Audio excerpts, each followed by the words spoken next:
What's going on, guys? We're here week 6, which is chapter 40.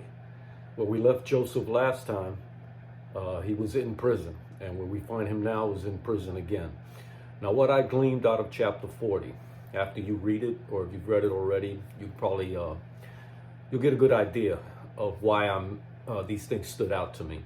First was the fact that he's in there for a period of time. He's not in there for just a month or two. He's in there for some time.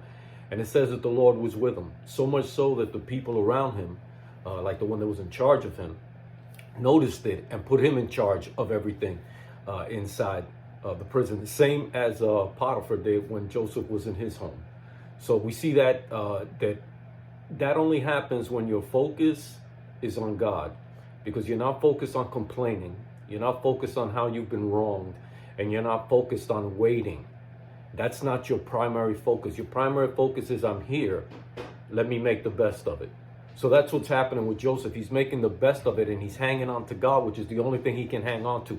He can't hang on to the memory of his brothers and what they did to him, because that will not profit him. It will not produce anything good, and it will start to poison the area around him. So take note of that. Because sometimes when things are done to us wrong, we hold on to that pain, and that produces a toxic environment around us, and people notice it. So we have to keep mindful of that. If we say we believe in God, and He is our anchor, and He is the one that is our source, then we have to actually do that. Rely on Him and not look at the things around us. And that's the thing that Joseph had, because he made everything around him positive. He looked at the positive things, and not that the negative things didn't keep it in his mind, because it did, but he knew where he was is where he had to survive. So he survived the best he could, and that was focusing on God. Now we get the two guys that come in, the chief butler and the chief baker. And these were men that were in charge of other things. As far as the chief baker was in charge of the people that were baking, the chief butler was in charge of bringing Pharaoh the stuff. Now, we're not told what exactly happened, but they got thrown in prison. And some people think it was that there was a plot to try to kill Pharaoh, and the chef had to cook the meal, and then the butler had to bring it, because the butler usually tastes everything before they gave it to the king to make sure that it wasn't poison. Now, we're not told that, so that's speculation. You can believe that. That's fine. It doesn't take away from the story of the narrative.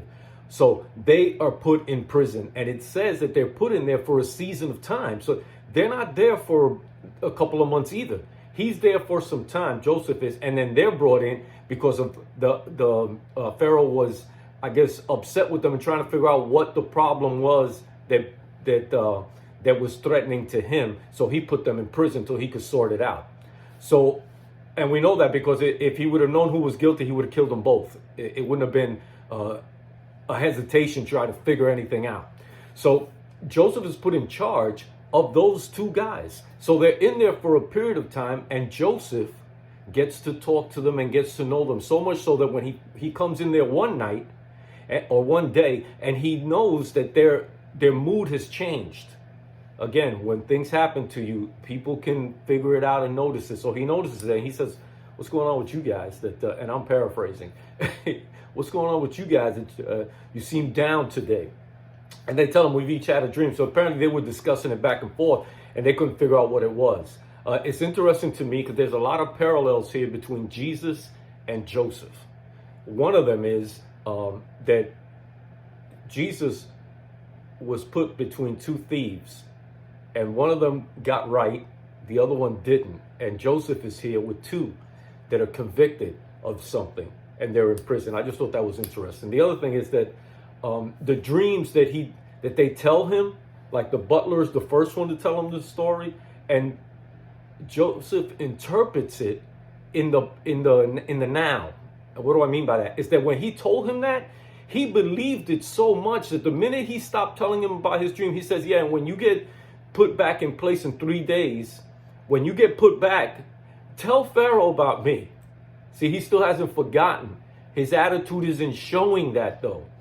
His attitude is showing God is in control, because the first thing he tells them is when they tell him about the dreams, he says, isn't God the interpreter of dreams? So you see, his relationship with God has not been to the point where he's like, yeah, well, God's supposed to interpret dreams, but I don't know.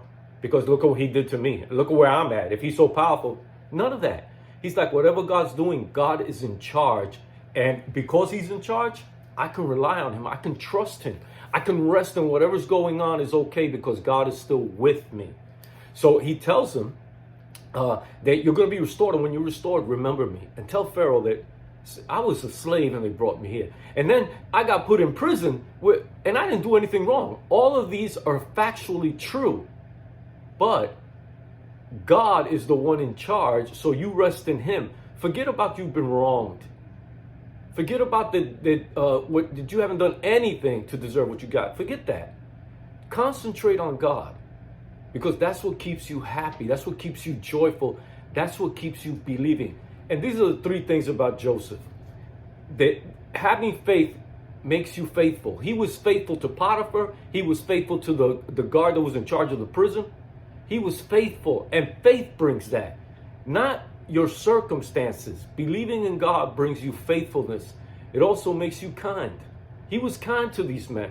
He wasn't like, yeah, I'm in here now, I got to take care of you guys. No, he was kind, and faith will bring that. The other thing that faith brings, which is the most important thing, is belief that God is in charge and he is still able to do what he needs to do in your life despite of the circumstances. So this chapter is really about Joseph's gift and how he didn't diminish the gift, didn't diminish it. I mean, he knew where the gift was from, so he kept that relationship tight because he knew my gifting is from God. And God still, even though this is happening to me, it's not taking my gift away. My gift isn't being diminished because of the circumstances. It could be, depending on how you let it affect you. Okay? So the first, the butler tells him his dream. He tells him, you're going to be back. Tell Pharaoh about me.